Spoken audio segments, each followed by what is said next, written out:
Hi, welcome to Dev Brew. This is where indie developers submit their games and I do my best to give feedback on their game design. Oh yeah, you like my Thrasher hoodie? It's very orange. What this is, it's game design feedback and advice directed directly to the developer. So if you're the developer, this will be great, but if you haven't played the game whatsoever, then this won't make any sense.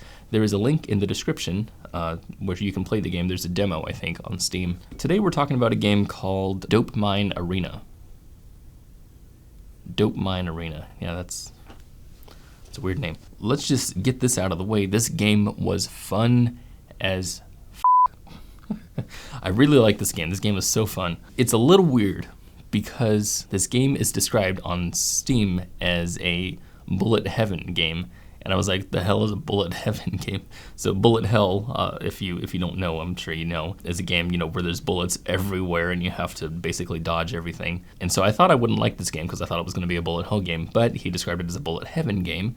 Went into it and found out, yeah, the mechanics are reversed. You're the person who's shooting all the bullets and all the enemies are the ones taking them. So it's an interesting twist. I don't know if I've ever seen a game like it before. Super fun to play, but something a little strange. After playing maybe 5 times, then it gets really boring. So there's a certain cap that happens to where the game I just stop caring. I just don't care anymore. It's really fun up until a point, and then it stops being fun. So we're here to talk about that, why that is, and what to do about that. The first thing I want to talk about then is because this game gets boring, well, what makes it fun in the first place? So the hook for me in this game was incrementally upgrading and causing loads of damage. It was just so fun to be the center of this abrupt chaos. It brings me back to the arcade days where you're button mashing on like side-scrolling fighters or vertical shooters, those kinds of things. It gives me almost those kind of vibes, except without the mechanic of shooting, which is odd. Yeah, so that was the hook for me. And it's also a little strange because that's not what this game is about. So what is this game about? To find out what this game is about, what I want to do is I want to look at what it's allowing me to do and what it's testing my abilities on. So looking at what I have, my avatar has health, and what that means is that I need to keep him alive. So what does that mean in this context? Well, the enemies walk towards you. The game is testing my ability to dodge their attacks. So it's testing my evasion. So I would say that health tests evasion in this context. This game also has a timer. It's declared a win when you hit 15 minutes. So the timer tests your survival and your endurance in doing so. You're not tested on your ability to shoot, though you are tested on your ability to kill enemies, which is kind of strange also because the aiming is automatic, the shooting is automatic. The other thing is that these experience points that the enemies drop, you have to go and get them. It's testing the player's ability to be able to kill enemies and then run toward their death and grab whatever they dropped. But again, the player can't move very fast and the enemies can enclose over those areas pretty tightly, pretty fast. So it feels like we're being tested on it, but we can't do anything about it. So it feels like we're also being tested with our weapon use because there's so many robots and they all have health meters, and it's basically you have to kill them, right? That's the only way that you can escape from their grasp. So you do that, but you can't really decide when to do it because the shooting is automatic and the aiming is automatic. You can't choose where to target your destruction. Everything just kind of happens around you. So it feels like it should be an action game, but it's more geared towards survival. So because there's conflicting ideas here, what that means is that it leads to unengagement. It leads to me as a player getting bored. And the proof that I have is in this game, you can get a maximum amount of upgrades and you can get it within the time limit. You can basically become untouchable. So what's a survival game if you're untouchable? It's nothing. It's boring. So like there was one part where I got, I think, to the untouchable part by about 9 minutes in. And then so just for the rest of the time, I was just bored. No expression, no expression. This survival and action game that's kind of mashed together here has these conflicting ideas that leads to a type of unengagement. It just makes me feel bored because there's no specific idea that this game is pulling me toward. It's a bunch of conflicting ideas. So in order to fix that, to make the player more engaged, what I'd want to do is ask, what are you trying to do with your game? And that's the question we always come to in game design is, what is it that we're trying to achieve? So when you, the developer, filled out the form to submit this game, one of the questions was, what are you trying to achieve with your game? And you said you wanted this to be a fun experience. And that was pretty much it. So I can understand that, because anyone who makes games, that's basically what they're drawn to, right? Is the idea of having some really fun experience in front of them. But what does that mean exactly? And I know that sounds kind of like heady, like why ask what it means? Why not just have fun? Well, it's because it leads to some unfocused, conflicting issues for unengagement. You can still have fun and be unengaged like I was here, and that leads to boredom.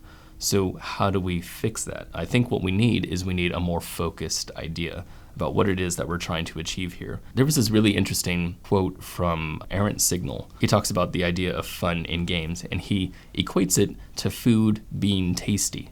So yeah, food can be tasty, but should that be the reason why you make food? But probably not, right? If you're gonna cook something, focus on what it is that you wanna cook. Think about the type of food or the type of cuisine or the type of dining experience that you want to deliver, and then make that tasty. Don't think about tasty being the thing that you want to achieve just straight out the gate, because it leads to an unfocused kind of mess. That being said, almost every game can be fun. You can make almost any kind of mechanic work and test the player on those mechanics and make it fun. But to really give the player something to latch onto and engage with and play for like a long time without getting bored, you're gonna need a much more focused idea. Usually game devs don't know what they want straight out the gate. Sometimes they do, sometimes like I'm gonna make a game about depression or whatever. But most game developers will just make a game because they feel like these things work together, and so they start making stuff, and they don't really know where it is that they're going. And that's totally fine. That is absolutely totally fine. That's what the whole point of art is just to experiment until you find something that you enjoy.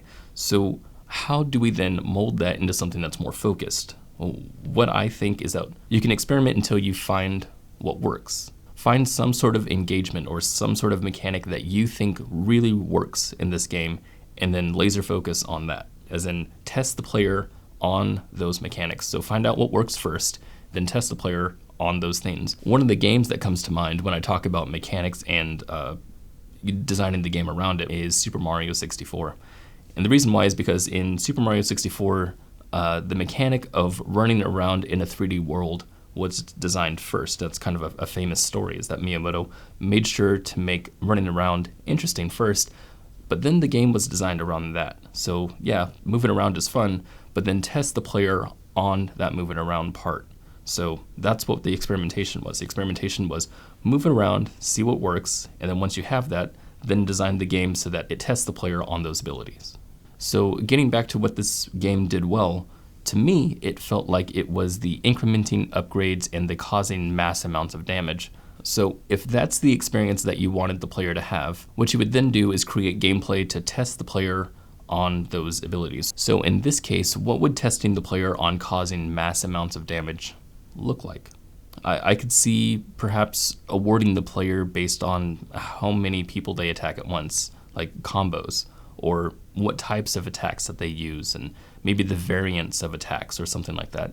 Something like that would test the player on the thing that works. And it doesn't have to be that. It doesn't have to be causing damage. That's just something that I connected with. But whatever you connect with, the dev that made this game, whatever you connect with, make tests based on that.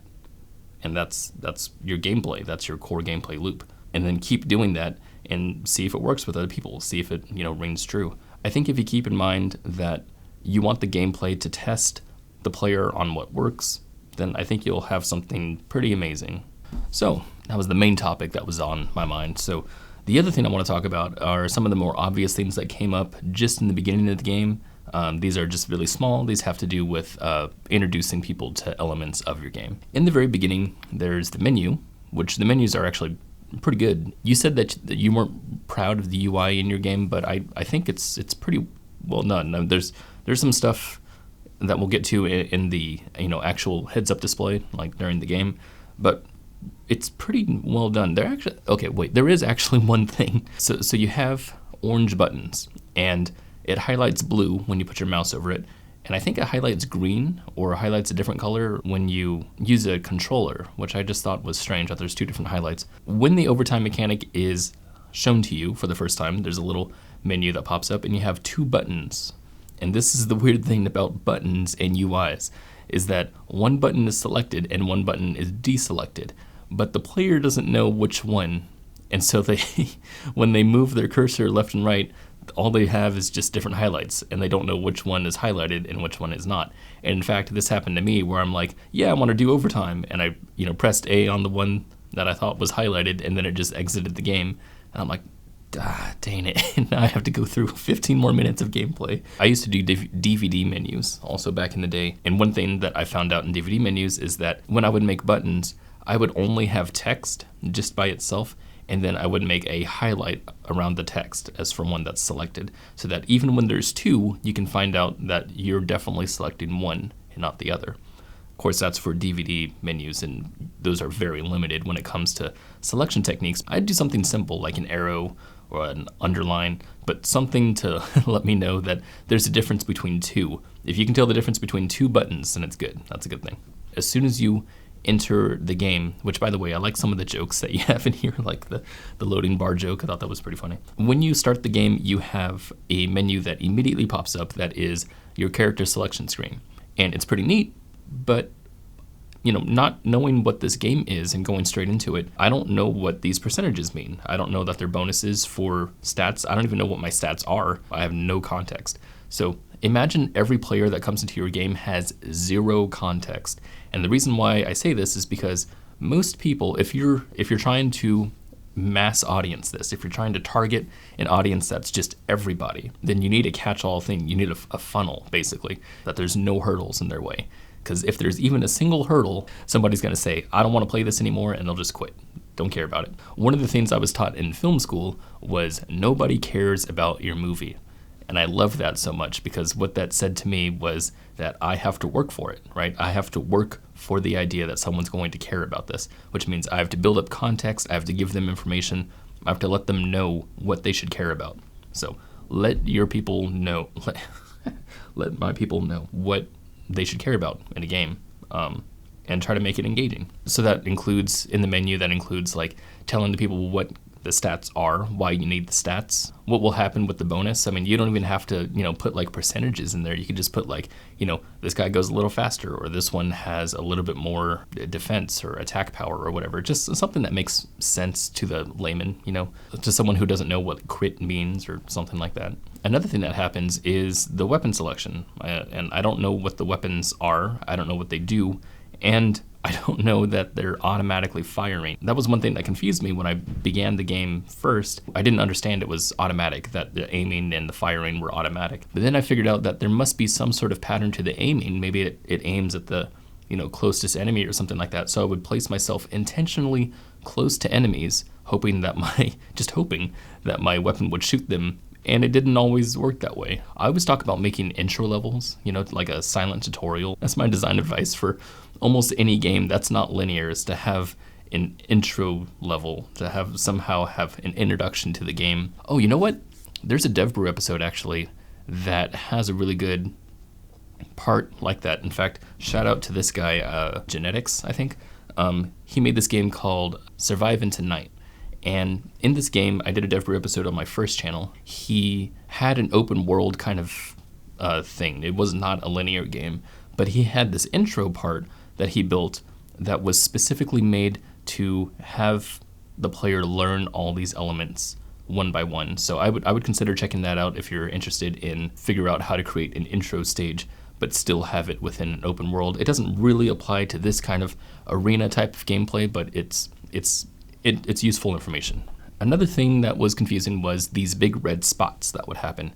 And I know what they're there for, at least what I think they're there for, is when the player is standing in one spot for too long, this big red spot just kind of hovers in front of them and then attacks them at some point and just damages them.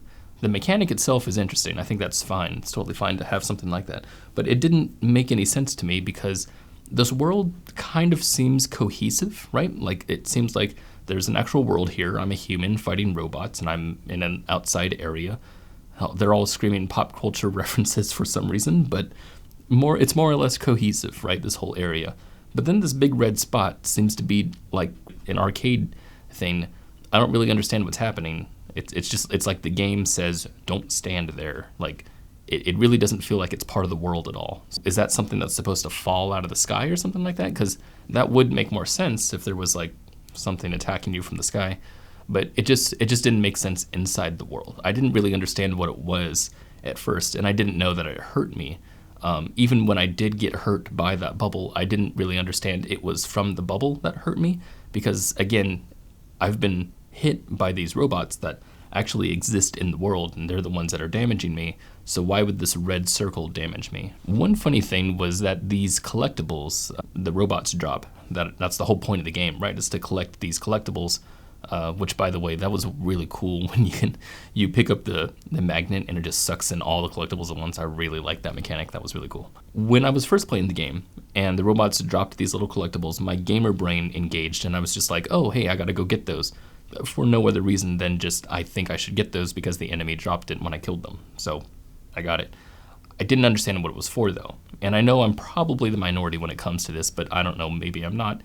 I would just collect those without thinking, and then every now and then an upgrade window would pop up, and I had no idea there was a correlation between the two.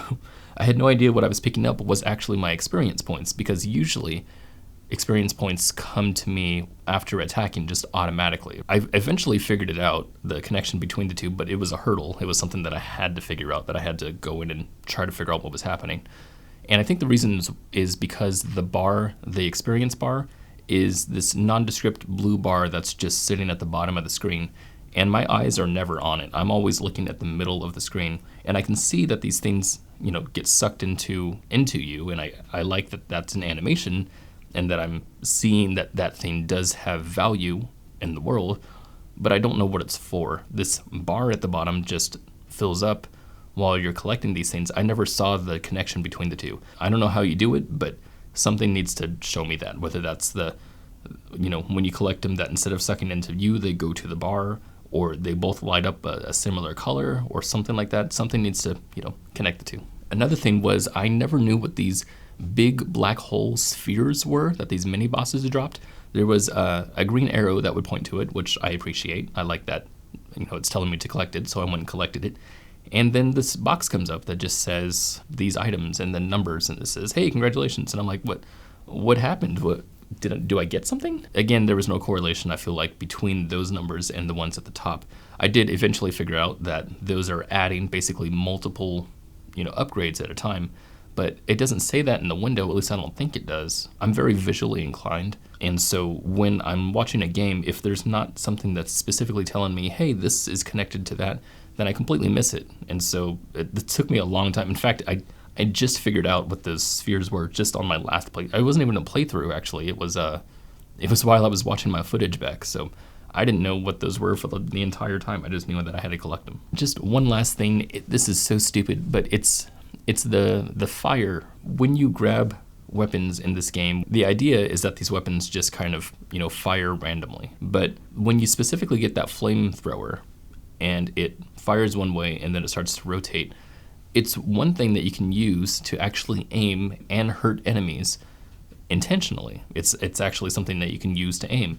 And so I used it that way. Now I know that's probably not what you were intending. Like I tried to attack where it's pointing.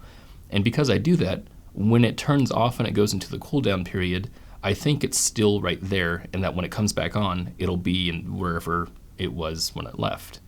But it's not, because when it turns off, the game object is still rotating, and then when it turns back on, it looks to be in a different place, and so that really screws up my aiming. Now, again, I know that wasn't intended, because again, this is supposed to be rotating stuff, and you don't technically aim with it. That really screwed me up every time that I tried to attack with the fire. With all that said, I hope that was very helpful. And I know I can come across sometimes a little bit harsh, because I'm saying only the criticisms that popped out to me in this game. But like I said in the beginning, this game was fun as This game was so fun, and I'm still going to play it, and I really hope that you develop more, because I would love to see where this game goes. If you have a game and you're not the developer, you can submit it to me using a link in the description, or go to gamesover.coffee. Also, if you're unaware, I do this kind of analysis only twice a month for random games. When people submit games to me, I randomly select 2 at the first of every month, and you can enter that drawing using the link in the description or my website, gamesover.coffee. But you can also just pay for an episode if you'd rather not wait for one. Go into the Fiverr. I have a Fiverr link also in my website, gamesover.coffee. So thank you so much to this person for submitting their game. Please leave your Twitter handle on the comments if you want to. I'd love to follow your development process. Also, you can check us out on our Discord, gamesover.coffee, if you're interested in chatting with other developers about their games and whatnot. So thanks for watching. See you later.